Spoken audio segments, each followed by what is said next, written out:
Newstalk Breakfast with Anton Savage. In association with AIR.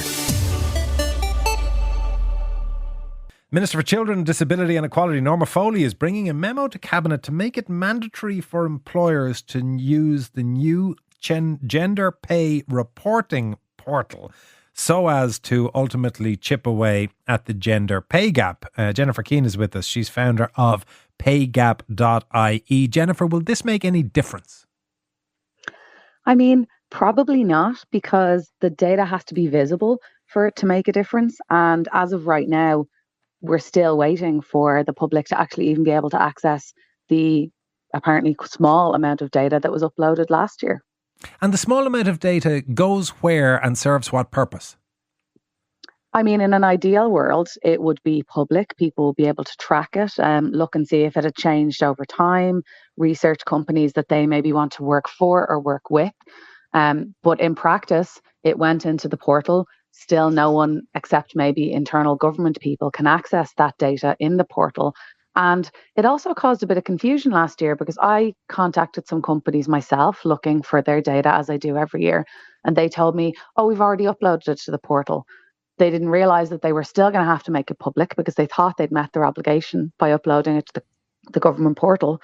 But since the public can't access that data, they were actually outside of their obligation. They weren't meeting their legal obligations. So not only is it not super useful, it's actually causing confusion for companies trying to use it as well. There's also sort of an implicit sense in this that you will, once light is shone on the pay gap, it will dissolve in public view. Is that the case? Is every company, once they get the pay gap examined, are they going to end it? I wish it were that simple. If the pay gap were made of sugar and we could just rain on it, that would be magnificent. But no, I think there's a lot to do to solve it. The pay gap is a whole lifetime issue. It's the pay gap in your 20s, the maternity gap in your 30s, the progression gap in your 40s, the pension gap in your 60s.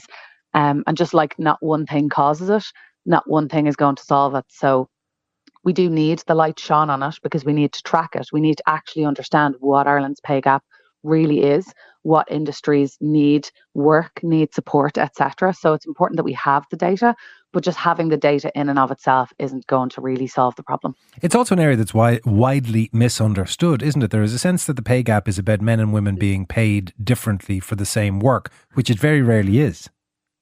Oh, you're absolutely spot on. It is. People see a pay gap and they think, oh my God, this company is paying women 20% less. It's really more sort of an aggregate understanding of progression in the company, equality in the industry, etc., etc. A company with a 20% pay gap might be a company that has very few women at senior level, or they could be a company in an industry that has very few women overall, like construction. So it's important to look at the figure in the context of everything, and also in the context of the other figures in the report, right? The report is more than just one pay gap figure. And so that's why I'm always encouraging people to really look beyond that one figure you might see in a news report and deep dive in and see, is there something that might help you understand it or give context to it as well. Now, what about those industries? You cite construction, Jennifer. If you take, let's take construction and nursing side by side, in one you have between 90 and 96% male, in one you have 90 to 96% female representation. Is that something that is intrinsically negative and should be resolved? Or are there certain industries that lean towards certain genders no matter how fair the system? I mean, it's not something that's intrinsically negative. I think we have a lot of work to do in terms of how we tell children what jobs are available for them, how we encourage them to explore their interests. And we do sometimes still push children inadvertently in one direction or another, which does cause the classic pipeline problem of, oh, we tried to hire, but there aren't enough women available, there aren't enough men available. But what we do also see in industries that are predominantly female, like nursing, like primary school teaching, etc., is that the men in those industries do still disproportionately rise to leadership positions. So, for example, the Department of Education publishes the numbers of teachers and the genders of those teachers in teaching roles and in leadership roles within teaching.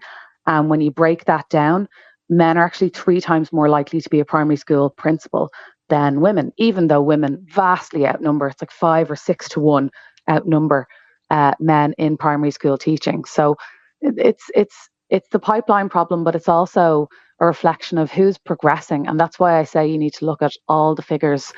And well, can you expand on that a bit? Context. Because I realise it's going to be multifactorial and challenging, but in as much as it is possible, what causes that, where you have a majority female workforce with a majority male leadership? How do you end up there? It's different policy decisions. It's things like, women don't want to be a principal. Why don't they want to be a principal? Because it requires a level of work that doesn't include any flexibility, and women are more likely to want and need flexibility because they're still considered the primary carers of the family, primary carers of children, primary carers of older parents or older family members. So when you have jobs that maybe there's no flexibility in terms of a job share, there's no flexibility in terms of work from home or those kinds of things, what you'll often see is more men. You'll see the cliff where women progress to a certain level and then they just stop. And it's because expectations of positions at those levels don't include the flexibility that women predominantly need. Men benefit from that flexibility that women kind of sometimes sacrifice their careers to provide, because they can rise to those leadership levels because they don't have to worry about who's picking the child up from school when the child is sick, who's looking after my mother when she needs to go to the hospital, etc., etc. Jennifer, thanks very much for that analysis. Jennifer Keane there, who is founder of paygap.ie. If you have a view... Newstalk Breakfast with Anton Savage. In association with AIR. Weekday mornings at 7. Newstalk. Conversation that counts.